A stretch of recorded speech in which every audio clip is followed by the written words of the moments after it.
tout le monde, donc aujourd'hui on va voir le chapitre Conserver et protéger les écosystèmes. La conservation et la protection des écosystèmes. La pollution, les espèces introduites, la perte d'habitat et les espèces en péril sont des problèmes qui peuvent sembler insurmontables. Néanmoins, certaines personnes font des changements positifs pour protéger les écosystèmes et les organismes qui y vivent.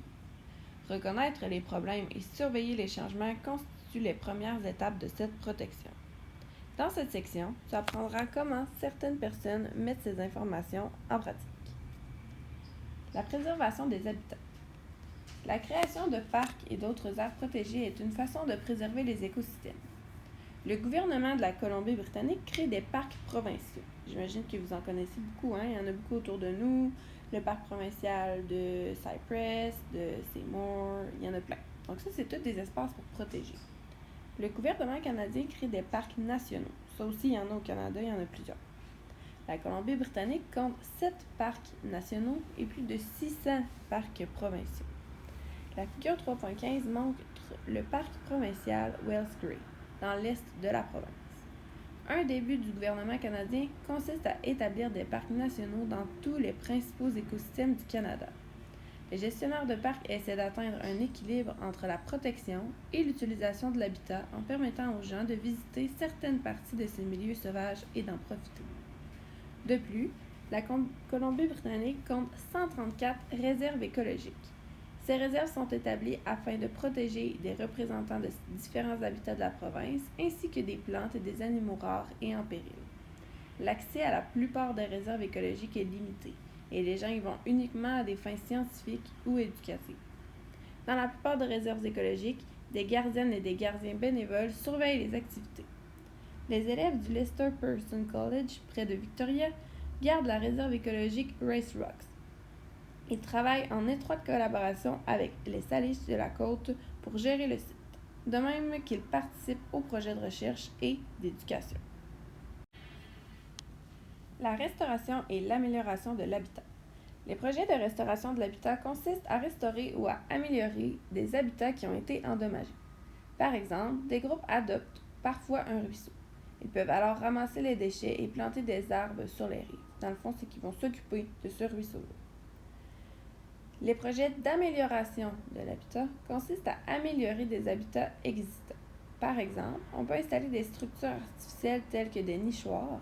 Ce sont des plateformes que les oiseaux utilisent pour faire leur nid. À la figure 3.7, on montre des personnes qui installent des nichoirs d'hirondelles pourpres, un oiseau qui niche en Colombie-Britannique.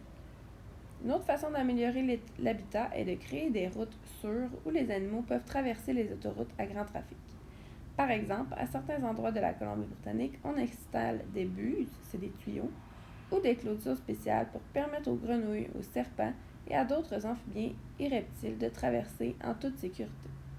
Ces structures sont placées le long des routes que les animaux utilisent régulièrement pour se déplacer entre leurs sites d'alimentation, de repos et de reproduction. Il arrive fréquemment que plusieurs groupes travaillent ensemble pour améliorer des habitats endommagés. C'est ce qui se produit à la rivière Salmon, qui est montrée à la figure 3.18 juste en haut, qui s'écoule dans le lac Shuswap près de Salmon Arm. Au cours des années, l'habitat de cette rivière a été endommagé. Plusieurs groupes ont joint leurs efforts pour la restaurer. Les Nisconlites ont cultivé 2000 plants de cornouillers stolonifères qu'ils ont plantés sur les rives. Des bénévoles du Salmon Arm Fish and Game Club ont construit des clôtures et reconstruit des berges. La Environmental Youth Corp a fait un sondage auprès des propriétaires fonciers pour recueillir leurs suggestions à propos des solutions aux problèmes de pollution et d'érosion. Il faudra peut-être beaucoup de temps pour restaurer la rivière Salmon, mais les personnes qui habitent la vallée où elle coule sont déterminées à le faire. Comment t'occuperais-tu d'un habitat dont tu as la responsabilité? Essaie d'y penser un petit peu. La protection des espèces en péril. En Colombie-Britannique, plus de 350 espèces de plantes et d'animaux sont menacées ou en voie de disparition. Il faut donc prendre des mesures spéciales pour protéger leur habitat. Quand une espèce est en voie de disparition, les biologistes peuvent entreprendre un programme de reproduction en captivité. Dans le cadre d'un tel programme, on accouple des animaux en captivité, par exemple dans des zoos. Les biologistes libèrent ultérieurement les petits dans la nature. Les petits élevés en captivité survivent en plus grand nombre que dans la nature. La marmotte de l'île de Vancouver, qu'on voit juste ici à côté, est en voie de disparition. Les scientifiques estiment qu'il reste moins de 50 marmottes de cette espèce dans la nature. La perte d'habitat a constitué la principale cause de sa diminution. L'équipe de rétablissement de la marmotte de l'île de Vancouver travaille pour protéger l'habitat de cette espèce. Cette équipe a aussi entrepris un programme de reproduction en captivité pour tenter de faire augmenter la population de cet animal rare. La bonne intendance de l'environnement. La bonne intendance est la gestion attentive et éclairée d'une chose dont on est responsable.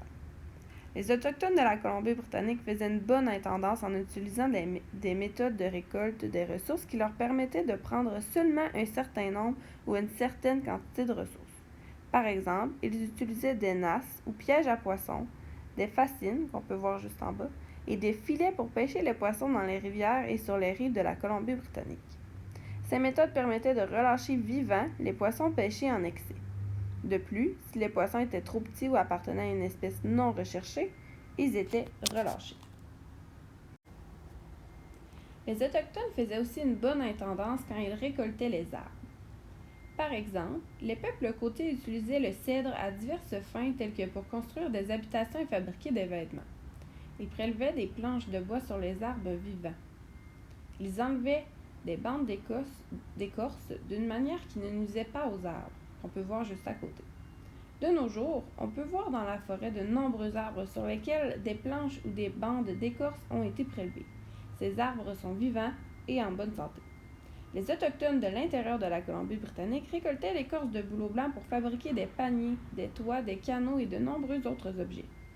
Pour récolter l'écorce, ils la coupaient soigneusement de manière que l'écorce intérieure, qui protège les tissus vivants de l'arbre, ne soit pas endommagée et qu'il reste sur l'arbre. Cette méthode permettait à l'arbre de continuer sa croissance. Actuellement, l'intendance responsable des ressources naturelles est plus importante que jamais. La population humaine est si grande que pour répondre à ses besoins élémentaires seulement, il lui faut plus de ressources que celles nécessaires autrefois à tous ces besoins. Une méthode que certaines personnes utilisent est la récolte sélective. Ça veut dire que c'est prendre seulement une partie des ressources. Dans le fond, on ne les prend pas toutes.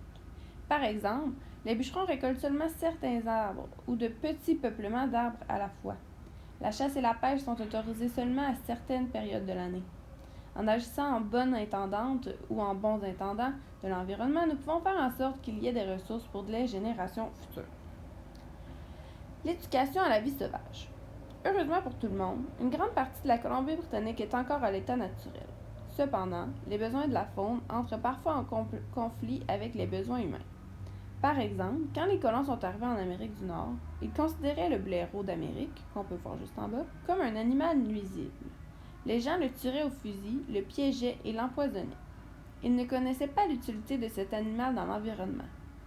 Grâce aux terriers qu'il creuse, le blaireau contribue à la pénétration de l'air et de l'eau dans le sol. De plus, il se nourrit de rongeurs, qui mangent les céréales cultivées. Le blaireau d'Amérique est maintenant en voie de disparition en Colombie-Britannique. Une partie importante du plan de rétablissement de cette espèce consiste à éduquer les gens à son sujet. Les clubs d'histoire naturelle, les centres de nature, les zoos et les aquariums sont tous des moyens d'éduquer les gens sur les espèces et les milieux naturels de la Colombie-Britannique.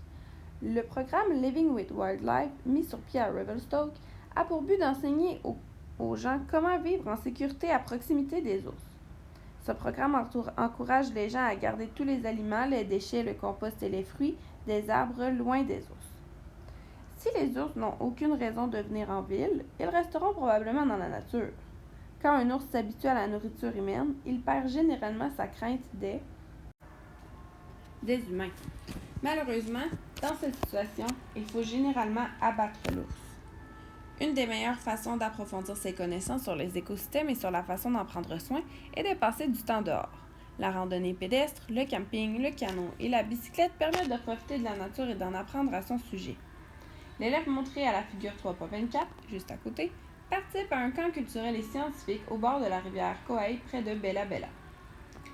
À proximité d'un ancien village, Les enfants approfondissent leurs connaissances sur leur territoire, leurs eaux, leur culture et leurs valeurs traditionnelles.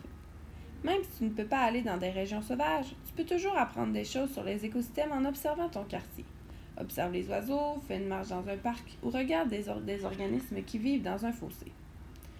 Plus tu comprendras la nature, plus tu pourras prendre soin de tous les êtres vivants. Je vais vous laisser lire vous-même le résumé de la section 3.3. Pour cette semaine, je vais vous demander de répondre aux questions qui sont ici dans le bas de la page dans la section « Vérifie ce que tu as compris ». Donc, je vais vous demander de faire le numéro 1, 2, 3 et 5. Si jamais tu as plus de temps cette semaine et tu as envie, tu peux toujours faire le numéro 4. Si jamais vous faites le numéro 4, vous pourrez m'envoyer ce que vous aurez produit. Je vais vraiment être très curieuse de voir ça. Donc, je vous souhaite une bonne semaine, puis on se voit un peu plus tard cette semaine pour une autre leçon. Donc, bonne journée!